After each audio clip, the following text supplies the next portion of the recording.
Back with another episode of Career Bound. This morning, we're going to talk about decision fatigue, the act of making decisions earlier in your career, how your velocity of making decisions impacts sort of your long-term trajectory, all of that good stuff. Lots of other rabbit trails will probably follow first. So, Cameron, I know that we were kind of talking about this before we flip record on, and open us up here. Talk about sort of the difference between people make decisions quickly, those who belabor decisions, sort of the impact of that, and any other opening thoughts here. Yeah, so we want to have that discussion about kind of the role that the velocity and pace of making decisions kind of plays, especially early on in your career. I think there's kind of two different categories that we could go into. One is just like making career decisions about your career itself, and what to keep in mind when you're making decisions, as well as like from a job performance, professional development perspective. I think making decision making is a skill itself. Yeah. So maybe we can dive into that as well. So I mean, my initial thoughts is I think most people probably try to categorize decisions into like, oh, this is a big decision, in terms of, somewhere in my career journey I have to make. And therefore they default to the mindset of I have to get this right. And if it takes more time to get that decision right, then it's worth the cost of, the time you're spending, kind of thing. I think, in our spheres and stuff, like you're starting to hear more like pushback on that kind of default approach. It's like, no, it's actually better to make more make good enough decisions at a faster clip. And that's what's going to kind of build momentum and everything. But let's kind of break it down. Like, if you're early on in your career, when do these kinds of like situations come into play? Like the big one for me is just like figuring out what you want to do career wise would be the easy one. And that shows up at, right at the beginning of your career and then at various points throughout your career. Yeah. So you use two words describing decisions that I think are worth really digging into. So there's this perception of the size of a decision where it's like, this is a really big decision. For young adults, oftentimes it's like, what am I going to do after high school? Where am I going to go to college? To some degree, it's like, where do I want to work? But you don't really have complete control over who's going to give you job offers. There's sort of a direction that you can head and things like that. But there's this perception like this is a really big decision. And then the second part that I think is worth really unpacking too is like, it's worth getting this right. Making a right decision is the most valuable thing I can do. And so I convinced myself that it's worth all of this, both cognitive and emotional buildup and stress to make that decision right. So I want to talk about both of those things in more length here, because my point of view today, now having lived much more life than when I was 17, 18 and making some of those decisions and feeling that same amount of pressure of like, oh my gosh, what I'm going to study in college, where I'm going to go, what my life plan for the next 10 years is. All of this feels like this thing I have to have right. And it feels like this really, really big, earth-shattering, like all-encompassing thing. And so what I know today is like, most of that's just not true. It's not as big of a decision as you feel like to choose something, because it's not a finite fixed thing. Like your choice is something that you can change. And I think that oftentimes putting all that pressure on yourself it's deceiving yourself about the reversibility of choices you make. There are definitely decisions that are what I would call like irreversible decisions. So like if you choose to go out and drunk drive and get a DUI, like you've made an irreversible decision that like you have long-term consequences. You have to like you've eliminated some options from from your playing field, at least in the short term. Like that's a drastic example, but just to illustrate, like most of the decisions you're making early on in your career, they're not as big as you feel like because you have time to change course. If that decision you make isn't. Yeah.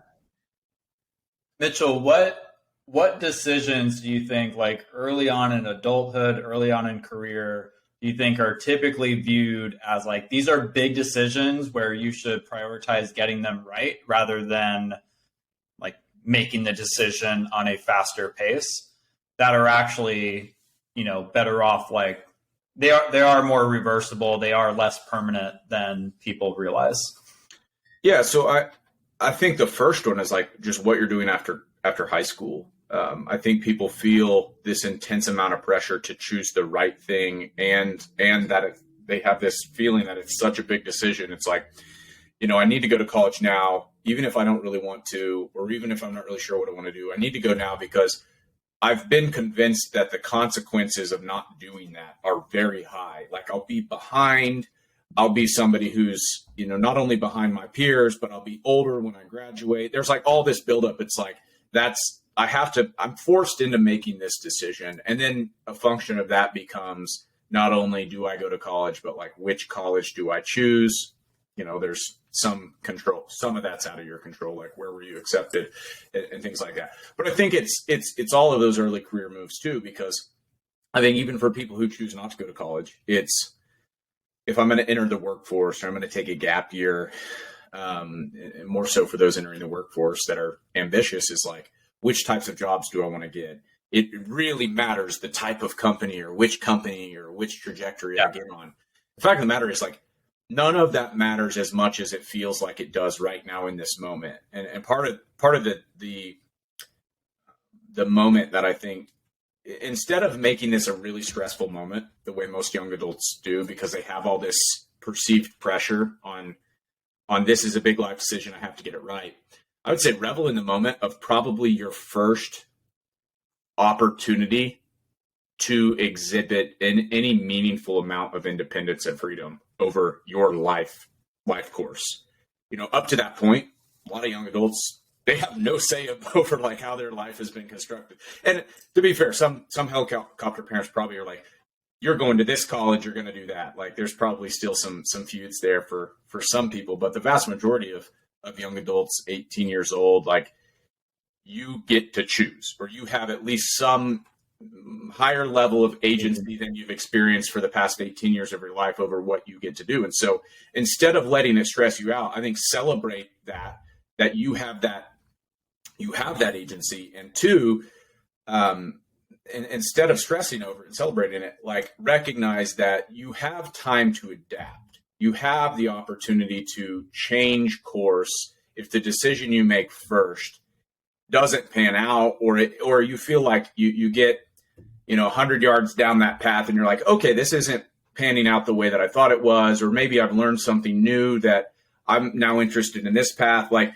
you have the ability to adapt. Your life is a very long time. Your career is a very long time. It's not this fixed final decision that, it's not a prison sentence that you've elected for the rest of your life. And that's why I also say like this pressure at getting it right is not necessarily the right way to think about it either, because there's an immense amount of value from making wrong decisions, making mistakes early on. And like, not only, and I don't mean like devastating mistakes, to use the extreme example of like you go get arrested or something like that.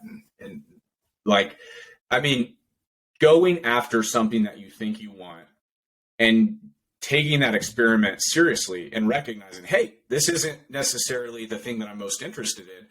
That's a useful experiment, even if it was failed, even if your sort of initial hypothesis was wrong. Like being able to sort of build that muscle of trying things and adapting and course correcting and making a new decision is a really useful sort of fundamental towards, being able to make decisions more effectively long term, I think, too. So yeah, I would say, especially with like early career decisions on like what kind of careers you're going to pursue, what kinds of companies, what kinds of skills you're choosing to intentionally develop.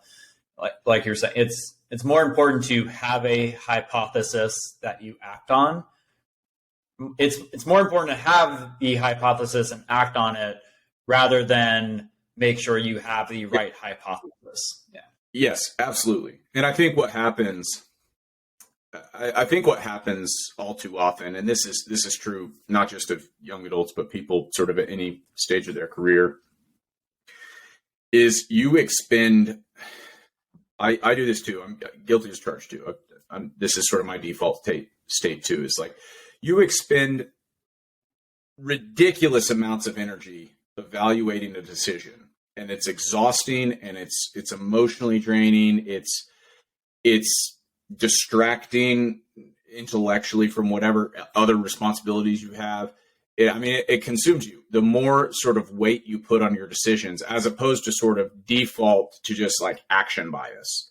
And there's probably some like middle ground that's optimal that, we can talk about that at different times of your life and different stakes. I think where sort of jumping into something before evaluating is not necessarily the right path, but like more often than not, being a little bit closer to action bias than just like this analysis paralysis, there's a lot of value to that.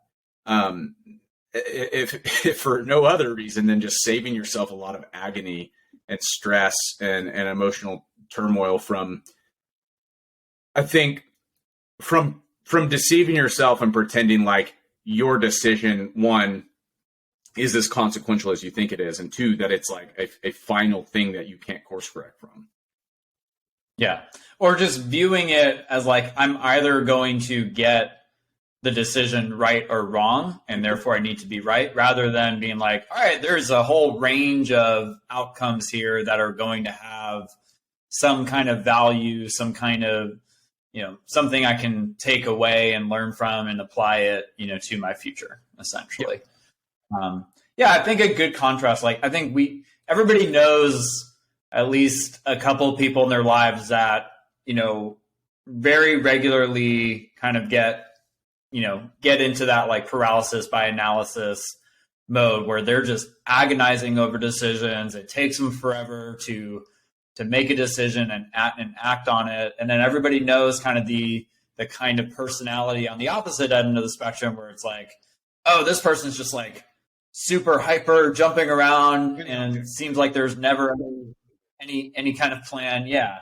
And, I think, like you said, like, yeah, there's value to having a balance there, but I think most people tend to be on the, slow to make decisions end of the spectrum and would be better off by kind of intentionally forcing themselves like, hey, I'm going to go after a first job in this area of a career, and I'm going to commit to building the skills, landing that experience. I'm going to commit to like 12 months of trying this one thing out and seeing how it goes. And just like, all right, I have 3 or 4 things that I think I might be interested. I'm going to pick one, pursue it, give it like go all in on it for a definitive amount of time. And then at the end of that definitive amount of time, I'm going to like pick my head up and, kind of reassess, like, do I feel like I'm on the, am I rowing in the direction that I want to be rowing in, essentially? Yeah, I think so. There's another component of this decision making too that I think people are all too familiar with, whether you admit it or not, or whether you sort of think about it this way. And so it's like, I like to think of it in terms of like making decisions with integrity. So people labor over making decisions. And then oftentimes, whether this is sort of inertia that carries them into the situation, or they've deliberately chosen to make this decision, they get down the path that they're now on as a result of inaction or deliberate decision making. And they're not fully committed to the decision that they've made. And that, I think, is actually more harmful than being somebody who's just quick to make decisions and take action. And I'll give you kind of a quick, silly story to illustrate this, and this idea of like, once you've made a decision to take action on something, you need to commit to see it through until you have chosen the course correct. But like, while you're in the process of that decision, you need to see it through. I remember this, there's a story. I was like 8 years old or something. I got a new set of rollerblades for my birthday. And, as an 8-year-old kid that was obsessed with Mighty Ducks and other stuff. So thought I was going to be like a little league, like roller hockey star or something. But I remember opening these rollerblades. The first thing that came to mind is like, Dad, I want you to take me to the park. It'll be so awesome. I'm going to ride these rollerblades down the slide. And we got to the park and I put my rollerblades on. I climbed up to the top, and my dad was like, I don't think it's a good idea, Mitch. I was like, no, it's going to be awesome. I'm going to do it. First time your dad brought up that this may not be a good idea for you to do? No. I'm sure you before you went to the park. I'm sure he thought about it all the way over there, but I'm standing up at the top of this slide. I'm like, it's going to be awesome. It's going to be awesome. And like, little 8-year-old me is also kind of like, oh, this is terrifying, but it's going to be awesome. And I immediately, like, I set my feet, toward the end of the slide, and I started to push myself off, and immediately I like leaned back, and I just completely destroyed my pride, and also probably, bruised myself pretty badly. And my dad, after that, he was like, he didn't tell me it was a stupid idea. He just picked me up and he's like, you almost had it if you wouldn't have leaned back. He's like, if you would have just kept with it instead of leaning back halfway through, you would have been fine. And I tell that story to illustrate this sort of like same concept of when you're in that process of making decisions, like you've got that process of climbing the stairs. This is your analysis before you make a decision. But once you're up at the top of the slide and you've committed, like, hey, here's the decision I'm going to make, you can't lean back. Like, you got to go all in on that decision until you've seen that experiment through. And then it's okay to course correct. But I think, it's not just the build up to the decision that people have trouble with. Oftentimes it's also making that decision with integrity. Yeah, staying hesitant. Like, all right, you've made the decision, you're on that path. There's no reversing the immediate decision you already made. Like, you, for some period of time, you have to fully commit to it. Absolutely. And I think that's like, if you're going to be slow to make decisions, then commit to them. But don't be being slow, it puts even more pressure on you for it to be the right decision. And therefore it puts pressure on you to get it right. Whereas the person who's kind of acting like, all right, like I'm trying to make the best decision. It's not just totally willy-nilly, like I'm blindfolded throwing darts at the wall kind of thing. But if you have that mindset of like, all right, I've assessed things, I've considered my options, the pros and cons, etc. I'm going down this path, and it's like, all right, I'm going to be fully committed to it.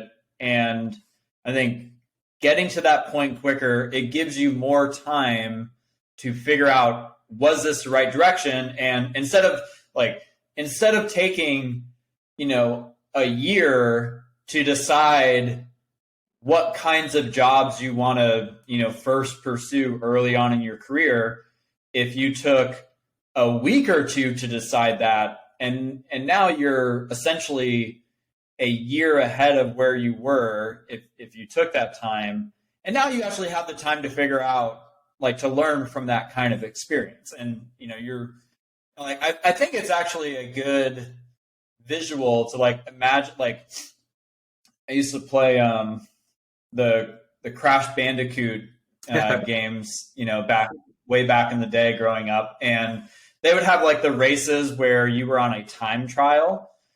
So you were trying to beat like your previous time, and they showed like the little like kind of ghost version of your game character, and you're trying to like, beat him essentially. Like, I think that's a good like mental visual of like how much, how farther ahead or behind of myself would I be if I approached it, this way versus that way. And then, specifically like if I took time to make this decision versus, just kind of, again, leaning into that like action bias and everything.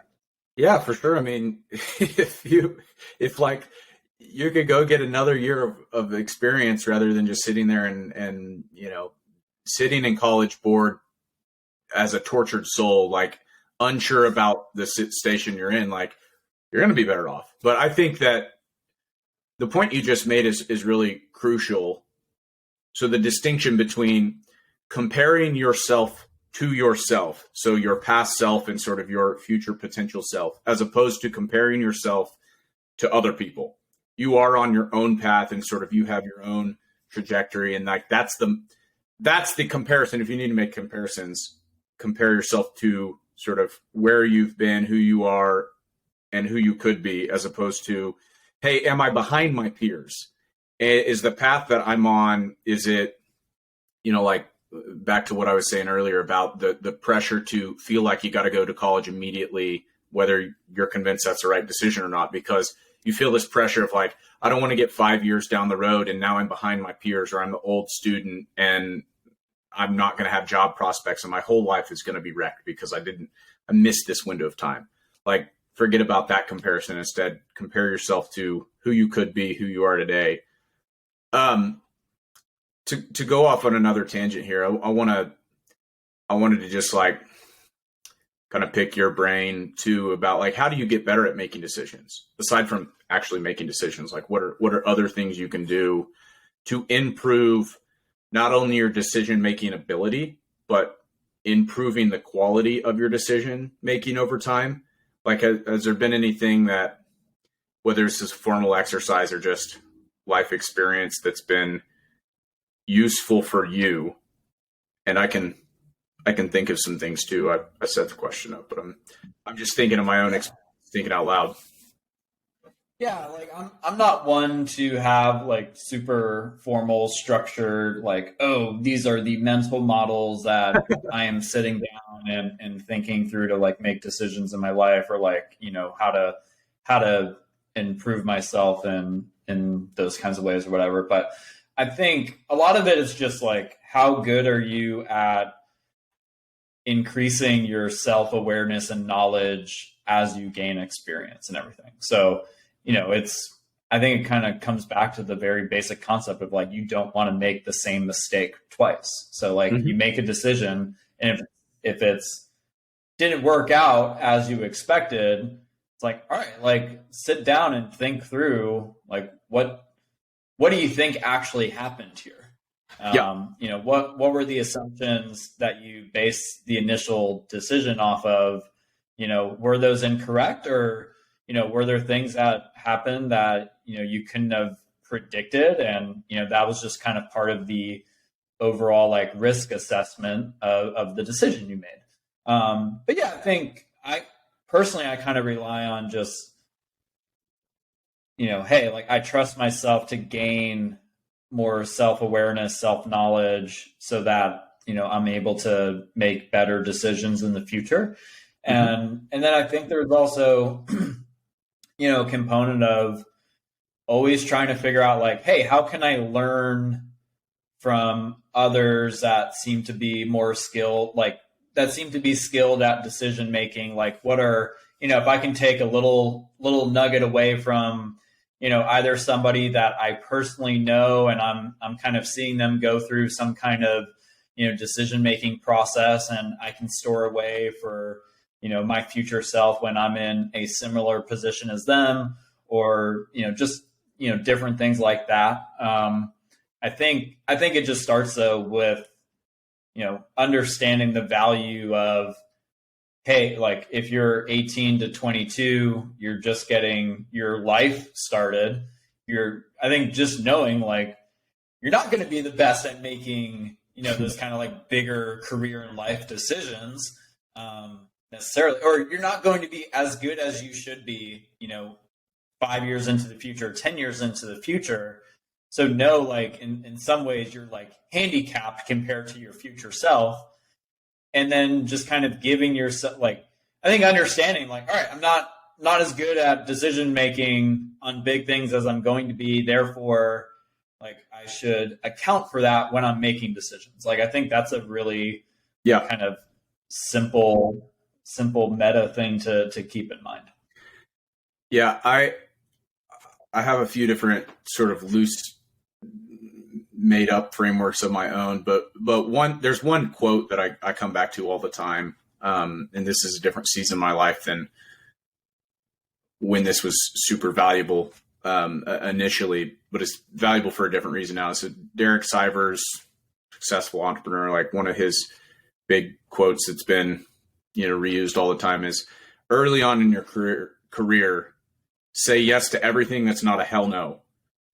And as you go over time, say no to everything that's not a hell yes. And I think that's about as simple of a framework as possible. Like, you want to get a ton of reps early on. You want to avoid the stuff you hate, but you want to get a ton of reps and then kind of course correct from there. And then over time, as you find your groove, like, say no, like liberally say no to things to be able to preserve your ability to like prioritize what is important to you. A couple other things that I use. So as you know, I love to model. Build spreadsheet models, build financial models, all sorts of things. But like in a simpler version of that, sometimes I like to, this is typically for like bigger life decisions, career decisions, investments, relationships, things like that. Is like simple, like model this out on 5 years, this decision out on 5 years.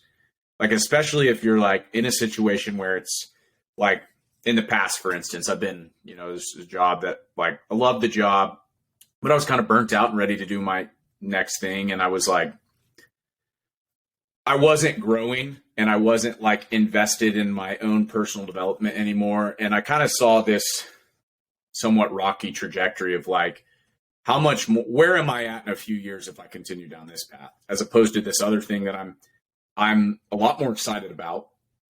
I don't have as much long-term clarity about where this is going to take me, but I see sort of the change in trajectory is up because I'm excited, as opposed to like kind of this like flat line trajectory. And so sometimes just thinking about like the opportunity, it was an opportunity. It's a future opportunity based kind of path rather than the thing that was more known, potentially seen as more like the safe decision, not the growth decision.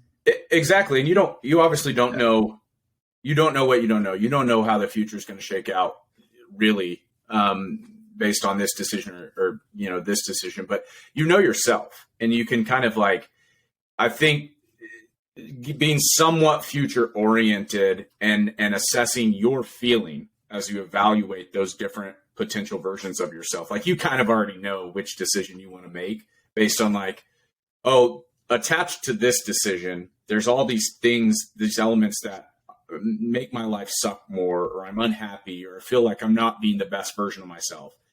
And over on this path, there's possibility. There's a lot of unknowns, but it's a more optimistic, more hopeful, aspirational version of myself. There's like more possibility. And so like sometimes it's as simple as just like thinking about the decision you're making in relation to like where you are today, and like hypothetically, where are you going to be in a few years?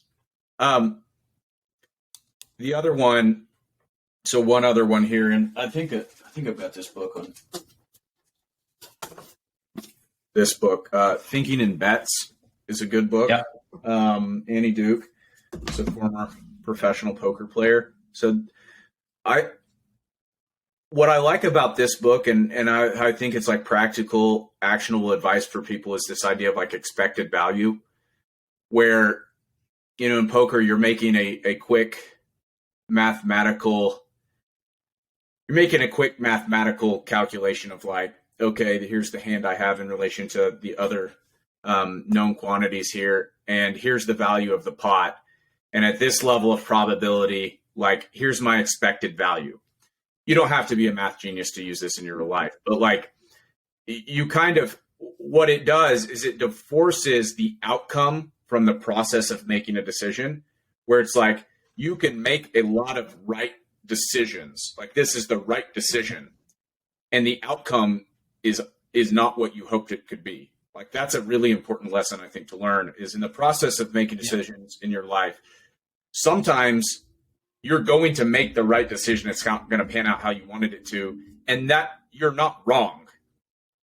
Well, it's, to stay with the poker analogy, it's like over the length of a single game of poker, you can make consistently good decisions and still not have the best outcomes. But over the length of like a season of poker games, for a calendar year, if you stick to the right methodology to make your, for your poker strategy, then you should come out ahead. And it's the same thing applied to like the length of your career. Like any given decision could end up being like the not ideal outcome, but over the length of your career, if you kind of develop a methodology that makes sense for you as an individual and you stick to making decisions based off of that, then you should, be ahead of where, you should be on the track that you want to be, essentially. Yep. I remember playing sports in high school, and I don't remember which coach told me this one time, but like the tendency, like you have a ref makes a bad call or something like that, or like the play that's drawn up at the end of the game when the game's on the line and it's not a good play. There's like these fixed decisions when people are watching sports or playing sports, where it's like everything comes down to this decision and it was made poorly, or there was a bad call or something. And we tend to fixate on like that thing as the thing that changed the outcome of the game. And I remember a coach at some point, I just don't even remember who it was, or I'd probably have a better story here, but I remember a coach telling me, it's like the decisions never come down to that one thing. It's like if you're doing everything right through the course of the entire game, it should never come down to one play, one call, one missed decision by an umpire or referee. Like you can't, we like to fixate on that one thing because we have this, we're sensationalists, I think, and we like to have this causal explanation for our own failures. But in reality, it's typically like your average of decisions and performance over time, as opposed to like one finite thing. And that goes back to what we started the conversation off with, is like rarely is one decision as consequential as you're making it out to be. It's typically your series of decisions, your habits, your lifestyle, your choices accumulated over time. Yeah, I think that's right. I think I'm trying to bring this back kind of full circle. So like we're having a broad conversation here, but I think like the general theme is we would advise young people to make more decisions at a faster pace, optimize for, having that bias towards action rather than being slow with your decision making. What are some of the general themes we can kind of summarize here as to why we're making the case for that? Yeah, well, I think so. We didn't get into this. We don't need to get into it now. Is that over time, there are going to be different periods of your life where the stakes are higher, and maybe being more deliberate is valuable. But over time, what you don't have at the start of your career that you should have later on in your career is you have this much broader set of experiences making decisions that you can reflect on. When you're just starting out, though, you don't have that. So the velocity of decisions is very valuable. It's exponentially more valuable than whether your decisions are right or wrong, is making a lot of decisions and collecting sort of the data from those decisions over time. If you get to, if you're 18 and from 18 to 25, you make like 3 meaningful decisions compared to somebody from 18 to 25 who's made hundreds, if not thousands of meaningful decisions, you're going to be on wildly different trajectories because sort of this breadth of knowledge, this breadth of experience, and the confidence that comes from making a decision, committing to it, seeing it through, and like building that confidence is like, hey, whether I made the right decision or not, I know how to adapt from here. I know that I can make another decision to help me course correct from here. And that's where I think that action bias, that velocity of making decisions early on in your career, it's beneficial regardless of whether your decisions are right or not, because of the practice, building that muscle of making decisions and learning how to move forward and advance in life. That's really the most valuable part of that. Yeah, I think that sums it up nicely. Yeah, make the more opportunities that you choose to take on to like make decisions, commit to those decisions, gain that experience, and the more information you're going to have to kind of formulate your kind of like longer term hypothesis for like the direction of your career in life. So I think, yeah, it's good case for not getting bogged down, not kind of overestimating like how important any single decision is, and rather like focus on like, all right, what is my, at this stage of my life, what is going to be kind of like my methodology or strategy towards, like career decisions. Hey, early on in my career, I'm going to kind of prioritize, optimize for like gaining as many different kinds of experience within the range of things I have I have good reason to expect like those could lead to, good outcomes for myself, rather than feeling like, okay, I have to over plan and over prepare to make like the one or two right decisions. Yep. Absolutely. All right. We're going to wrap it up there. Thanks for listening. As always, we'll be back again with more hard-won wisdom from our own lives and careers and working with other people.